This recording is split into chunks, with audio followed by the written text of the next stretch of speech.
Bapak Ibu Saudara-saudara dikasihi oleh Yesus Kristus, di kesempatan ini kita akan berbicara tentang kebenaran firman Allah yang terambil dari Amsal pasal 11 ayat 4. Bapak Ibu, kita akan tarik satu topik atau tema dari ayat yang akan kita baca, Amsal pasal 11 ayat 4. Pada hari kemurkaan harta tidak berguna, tetapi kebenaran melepaskan orang dari maut. Kita tarik satu tema atau satu topik pembicaraan kita di kesempatan ini, ya, harta atau kebenaran. Harta atau kebenaran. Mana yang penting? Mengumpulkan harta atau belajar tentang kebenaran? Dua hal ini sangat penting. Saudara-saudara dikasihi oleh Yesus Kristus. Harta penting selama saudara dan saya ada dalam dunia untuk menunjang dalam aktivitas pekerjaan dan pelayanan kita. Bapak Ibu saudara-saudari yang dikasihi oleh Yesus Kristus. Ada dua pertanyaan di sini, mengumpulkan harta penting atau belajar tentang kebenaran. Ini adalah pertanyaan yang harus dijawab oleh setiap orang percaya dalam perjalanan hidup ini. Ada dua hal sangat menentukan akhir hidup kita, yaitu harta dan kebenaran. Bila harta menguasai hidup kita, maka ia tidak dapat membebaskan kita, atau harta tidak dapat membebaskan kita dari maut.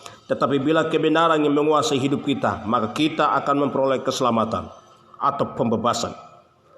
Apa yang dimaksud dengan hari kemurkaan? Di dalam firman Tuhan tadi Amsal pasal 11 ayat 4, harta tidak dapat berguna.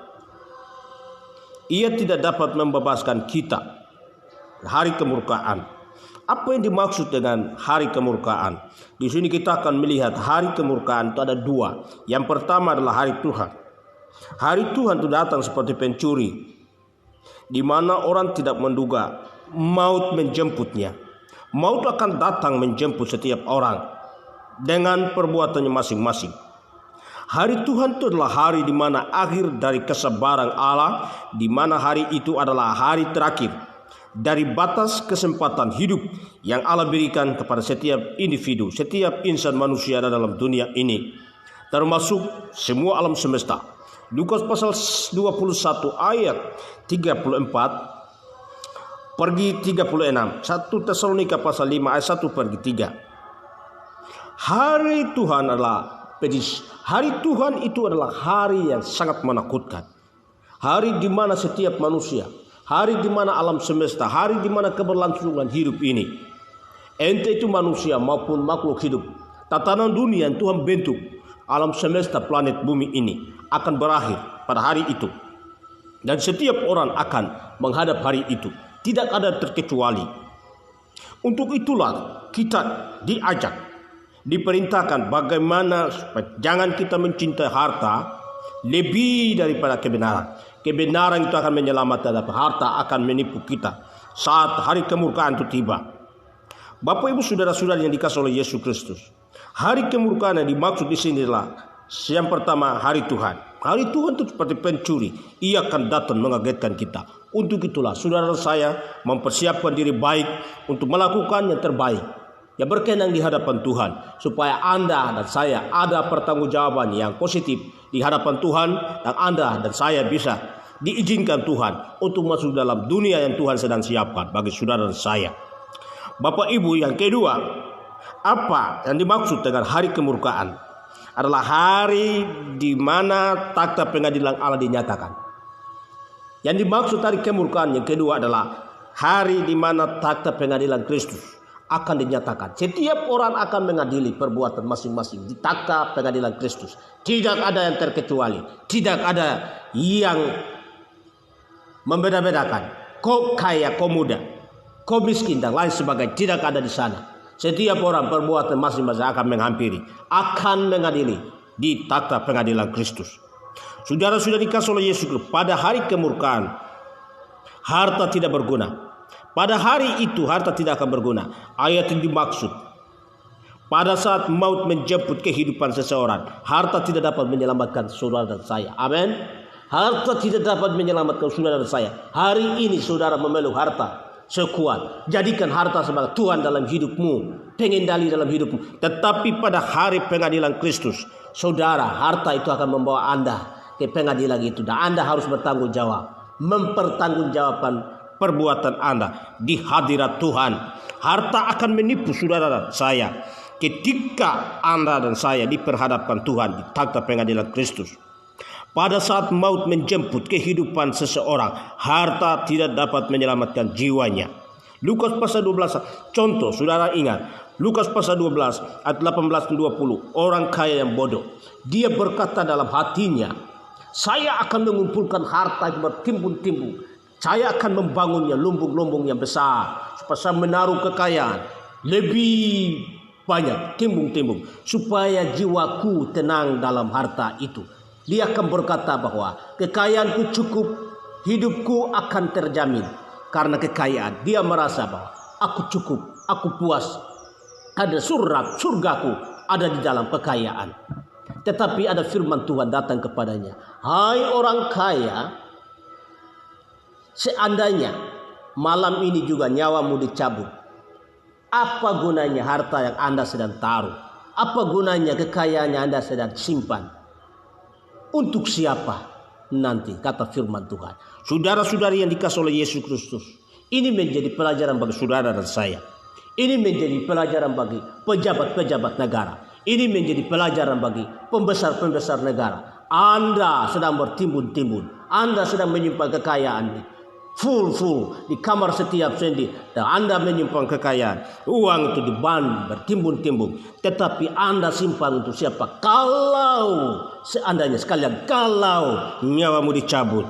Ada banyak pejabat Papua yang mati di hotel sana sini, hanya memikirkan keinginannya, hanya karena minum pesta pora. Dia mati bodoh-bodoh dalam penjara, mati bodoh-bodoh dalam hotel-hotel. Kekayaannya Anda simpan. Uang yang Anda simpan untuk siapa? Anda pergi dengan tangan kosong kepada pengadilan Kristus. Saudara-saudara yang dikasihi oleh Yesus Kristus, ingatlah bahwa kekayaan tidak akan menyelamatkan saudara. Kekayaan itu Anda gunakan hari ini untuk melengkapi kebutuhan orang-orang yang sedang membutuhkan. Banyak jiwa harus dimenangkan bagi Kristus. Banyak jiwa harus dimenangkan bagi Kristus. Banyak orang yang ada di gunung-gunung, di balik-balik gunung sedang membutuhkan keselamatan, sedang membutuhkan uluran tangan, baik secara rohani maupun. Anda harus menjadi penyumbang tangan Tuhan untuk memberitakan Injil, memberikan sporita kepada para penginjil untuk memberitakan Injil dengan kekayaan yang Anda miliki. Karena Tuhan berkata bahwa Anda mengumpulkan harta di tempat yang tidak ngengat, tidak karat. Saudara-saudari yang dikasihi oleh Yesus Kristus, pada saat Antikristus berkuasa, kekayaan tidak dapat menyingkirkan orang dari masa penganiayaan. Ketika berdiri di pengadilan Allah, harta yang pernah kita miliki tidak berguna untuk menyelamatkan nyawa kita. Saudara-saudari yang dikasihi oleh Yesus Kristus, harta cenderung akan membawa manusia berlaku fasik. Karena dengan mengejar kekayaan biasanya membuat orang jatuh dalam dosa dan terjerat dalam hawa nafsu, keinginannya membawa kepada kebinasaan. 1 Timotius pasal 6 dalam ayat 9 sampai 10. Yakobus 1 ayat 14. Yakobus pasal 4 ayat 1 dan 2. Boleh memiliki harta. Harta sangat penting, kekayaan sangat penting, tetapi jangan sampai hati kita melekat padanya. Jangan jadikan harta benda Tuhan dalam hidupmu, menyuruh dia untuk mengatur Anda. Tetapi Anda harus gunakan uang semaksimal mungkin, kekayaan semaksimal mungkin, demi hormat dan kemuliaan bagi namanya. Karena Tuhan telah menciptakan segala sesuatu di bumi itu dengan tujuan untuk memuliakan Tuhan. Lukas pasal 12 ayat 34. Harta dan kekayaan yang kita miliki, saudara, harta dan kekayaan yang kita miliki mempunyai tujuan untuk memuliakan Tuhan. Amin. Untuk memuliakan Tuhan, mempergunakan untuk memuliakan. Amsal pasal 39. Kumpulkanlah harta di sorga, di mana ngengat karat tidak memakannya, dan pencuri tidak akan membongkarnya atau mencurinya. Saudara-saudari, Anda pejabat yang hari ini, Anda sedang memberi, Anda berbahagia, Anda bersuka cita karena pahalamu besar di sorga. Anda sedang menyimpan hartamu di sorga. Di sana ngengat tidak memakannya. Di sana pencuri tidak ada dan tidak akan menghabisi hartamu. Anda mengumpulkan dengan cara apa? Memberi perpuluhan kepada Tuhan. Memperhatikan para hamba Tuhan untuk memberitakan. Pergi dukun mereka, spor mereka. Banyak jiwa yang dimenangkan bagi Kristus. Itulah pahala Anda. Saudara-saudara dikasihi oleh orang-orang yang mabuk, orang-orang yang tertinggal, anak yatim piatu, fakir miskin. Mereka ada di sampingmu, di sekitarmu. Anda harus memperhatikan mereka. Karena doa mereka itu akan menghantar kekayaanmu di sorga. Dan Anda akan menerima. Karena dapat melepaskan manusia dari maut. Saudara, ingat, kumpulkanlah harta di sorga. Pencuri tidak mencurinya. Kebenaran dapat melepaskan manusia dari maut. Ada dua kebenaran, ada kebenaran manusia dan juga ada kebenaran Allah. Kebenaran manusia hanya muncul dari hati dalam pikiran dia. Dia pikir apa dia lakukan itu benar. Belum tentu benar di mata Tuhan. Saudara-saudari kasih Yesus Kristus, kebenaran Allah adalah manusia menerima status yang dibenarkan oleh Allah melalui iman kita. Percaya bahwa Yesus ada. Percaya bahwa kekayaan Tuhan berikan. Itu adalah pemberian Allah. Dia berikan kepada saya untuk mempergunakan semaksimal mungkin untuk menyenangkan hati Tuhan dan menyenangkan hati manusia. Roma 3:24 sampai 26. Hanya kebenaran Allah yang dapat melepaskan manusia dari maut, sehingga kita harus setia berpegang pada pembenaran Allah sampai akhir hidup kita. Hidup kita sangat singkat. Umur kita sangat singkat. Tuhan telah membatasinya. Kalau Anda kuat 80 dan 85 tahun atau 70 tahun. Tetapi kalau Anda tidak kuat, umur kita sangat terbatas. Waktu ini Anda gunakan kekayaanmu demi hormat dan kemuliaan bagi nama Tuhan. Pilihan ada pada hidup kita. Amin. Pilihan ada pada hidup kita. Pilihan ada pada hidup kita. Bila kita memilih harta yang menguasai hidup kita, maka hidup kita tidak akan pernah terlepas dari bermacam-macam hawa nafsu yang membawa kepada dosa. Tetapi ingat, bila kita memiliki hidup dalam kebenaran, maka kebenaran itu akan menyelamatkan kita. Amin. Kebenaran itu akan membebaskan kita. Kebenaran bisa disalahkan, kebenaran bisa dipojokkan, tetapi kebenaran tidak pernah dikalahkan. Kebenaran tidak pernah disembunyikan. Haleluya. Kebenaran itu junjung tinggi, karena kebenaran itu akan menyelamatkan Anda. Berlakulah baik, pergunakan kekayaanmu demi kejayaan kerajaan Allah di dalam dunia milik Tuhan. Jadilah berkat, supaya Anda kaya di bumi, di sorga pun kaya. Saudara-saudari kasih oleh Yesus Kristus, Yesus memberi kepada kita kekuatan baru. Ingat, harta atau kebenaran. Kebenaran sangat penting. Harta sangat penting, tetapi Anda harus kendalikan harta dan kekayaanmu untuk memuliakan Tuhan, untuk mengagungkan Tuhan. Jadikan harta sebagai fasilitas, pendorong, penyokong, sarana, bukan satu-satunya satu hal yang mengendalikan kita. Tetapi ingat, Anda harus melakukan sesuatu yang Tuhan mau, menjadi berkat bagi Tuhan, menjadi berkat bagi banyak orang. Anda diperhitungkan oleh Allah. Firman Tuhan kita sampai di sini. Haleluya. Amin.